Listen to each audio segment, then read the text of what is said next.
رمضان کې خلک پیکیج ورکوي، ښه خبره ده.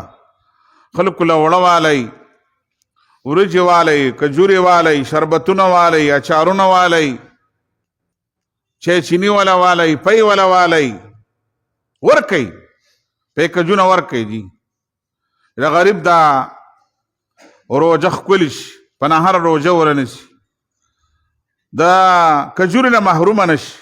دا کوئ، دا ثواب دی. خو دا به زکات په پیسو نه کوئ. زما سره 10 لکه روپۍ زکات دی او راځئ وړه پیاله ما او چینی پیاله ما غوښه پیاله ما پټرول نه ورکوم غریب. هلکه د غریب دا زکات د غریب حق دی، په دې کې زما او ستا اختیار یې نشته دی. ته پې وله وړالی، هغه وړو ته ضرورت نشته دی. ته پې وله غوړي، هغه غوړو ته ضرورت نشته. د غریب دغه زکات د پیسو اختیار موږ د غریب نه والو. زکات پیسې غریب له ورکړي، ځان نه پې وړالي، که ځان نه پې چینی یالي، که ځان نه پې چاول یالي، که بچی په هسپتال کې بیمار دی خپل بچی له پې علاج کوي، که د بجلی بل راغلی دی که بجلی بل پې ادا کوي. دا اختیار تا سره نشته دی چې ته غریب زکات راخله او هغه له پې وړه، هغه د وړو ضرورت یې نشته دی. تا به له ښه قیمتي چاول اخیستلي دړی، هغوی ما نه پیسې راکړه، زه بې ځانه کمزوري چاول یلم، زه 15 دړی یلم. ستا په دړی وروجې څه کوم، زه ځانه 15 دړی یلم. ته ما له چینه رالیږې، زه به ځانه پې ګوړه 2 دړی والم. ستا په چینو 1 دړی وشوله، تا ما له 1 دړی ځانه په پیسو 2 دړی چینی والم، 2 دړی ګوړه والم. د زکات د پیسو اختیار ما او تا سره بنئ.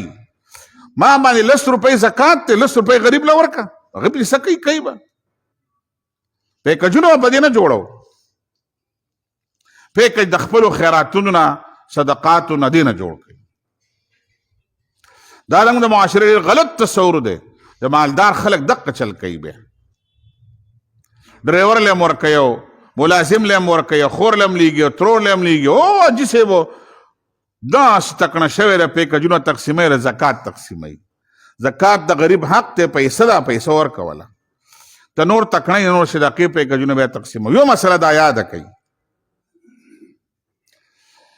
که فرض که زه غریب سړی یم او ته ماله وړه راوړې، زما وړو ته ضرورت یې نشته دی. یار ما بچی په هسپتال کې ناجوړه دی، ماله پیسې راکړه زکات. نو یو دا مسله یاده کوي چې په دې ترتیباتو لږ ځان پوهه وګورئ. زکات په زکات کې استعمالو. زموږ مدرسه ده، موږ له چې څوک پیسې راکوي، نو حاجي صاحب دا څه دي؟ وایي دا زکات دی. هغه موږ ولیکو دا زکات دی، دا صدقه ده، دا خیرات دی، دا خپل مدات بیا چې په هغه مداتو کې استعمال شي. بیا زموږ د معاشرې دا شیونه دا موږ بس اول خو زکات ورکو نه چې ورکو د دې ترتیب سره کوو. دا خبرې ټیک نه دي.